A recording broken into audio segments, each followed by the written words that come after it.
Palnadu collector Shivashankar, Palnadu SP Bindu Madhav, Anantapuram SP Amit Bardar, Tirupati SP Krishnakanth, Tirupati DSP Surender Reddy, Tirupati special branch incharge inspector K Rajasekhar, అలాగే DSP Bhaskar Reddy, అలాగే Alipiri inspector Ramachandra Reddy, వీళ్ళందరూ suspend అయ్యారు, transfer అయ్యారు, విధుల నుంచి తప్పించారు. మరి ఏది మీకు పనులు చెప్పి మిమ్మల్ని ఒత్తిడి తీసుకొచ్చి మీతో అడ్డగోలు పనులు చేపించినటువంటి జగన్మోహన్ రెడ్డి ఏమో లండన్లో ఫ్యామిలీతో ఉన్నాడు, సజ్జల రామకృష్ణారెడ్డి హైదరాబాద్ పారిపోయాడు, ధనుంజయ రెడ్డి ఎక్కడ పారిపోయాడు ఎవరికి తెలియదు. మీకు ఒత్తిడి తీసుకొచ్చినటువంటి మాజీ డీజీపీ రాజేంద్రనాథ్ రెడ్డి ఎక్కడ ఉన్నాడో ఎవరికి తెలియదు. మిమ్మల్ని ఒత్తిడి తీసుకొచ్చినటువంటి పెద్దిరెడ్డి రామచంద్రారెడ్డి ఎక్కడున్నాడో ఎవరికి తెలియదు. పిన్నెల్లి రామకృష్ణారెడ్డి సోదరులు పారిపోయారు.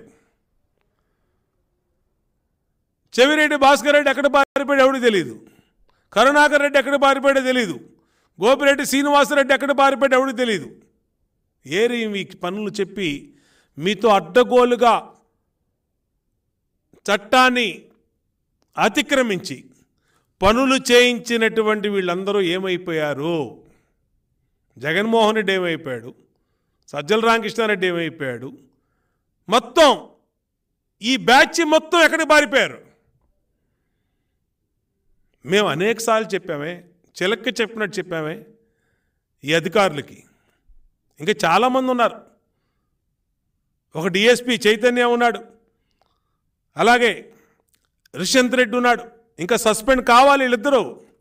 చాలా అరాచకం చేసిన వాళ్ళల్లో రిషంత్ రెడ్డి, అలాగే తాడిపత్రి ఎక్స్ డీజీపీ చైతన్య. నేను అడుగుతా ఉన్నా,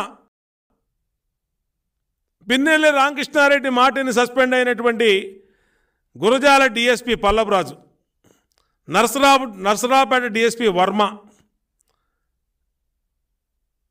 ఇన్స్పెక్టర్లు ప్రభాకర్ రావు, బాలినాగిరెడ్డి, ఎస్ఐ రామాంజనేయులు, అలాగే కొండారెడ్డి ఏమైపోయారు వీళ్ళందరూ?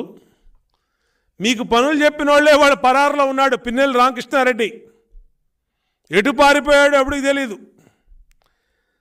అనంతపురంలో తాడిపత్రి డిఎస్పీ గంగయ్య, తాడిపత్రి ఇన్స్పెక్టర్ మురళీకృష్ణ వీళ్ళు సస్పెండ్ అయ్యారు. మేము చెప్పాం, 100 సార్లు చెప్పాను. నేనే అనేక ప్రెస్ మీట్లు పెట్టి చెప్పా, మీరు చట్టాన్ని అతిక్రమించొద్దు. ఇదంతా 4 రోజుల భాగవతమే, తాడేపల్లి భాగవతం. 2024 జూన్ 13 మే 13 తర్వాత వీళ్ళెవరికి భూతత్వం వేసినా దొరకరు అని అంటే పోస్టింగులు ఇప్పించారని, పోస్టింగులు చేపించినందుకు కృతజ్ఞతగా వల్లు పైన తెలియకుండా రిషంత్ రెడ్డి, చైతన్య గారి అందరూ చట్టాన్ని చేతుల్లో తీసుకొని ఇంకేదో జగన్మోహన్ రెడ్డి శాశ్వతం అనుకున్నట్టుగా ఈ రాష్ట్రానికి శాశ్వత ముఖ్యమంత్రి, శాశ్వత ప్రభుత్వం వైసీపీ అన్నట్టుగా అధికారులు వల్లు కళ్ళు పైన తెలియకుండా పనిచేసినందుకు ఈరోజు అనుభవిస్తూ ఉన్నారు. ఈ అనుభవం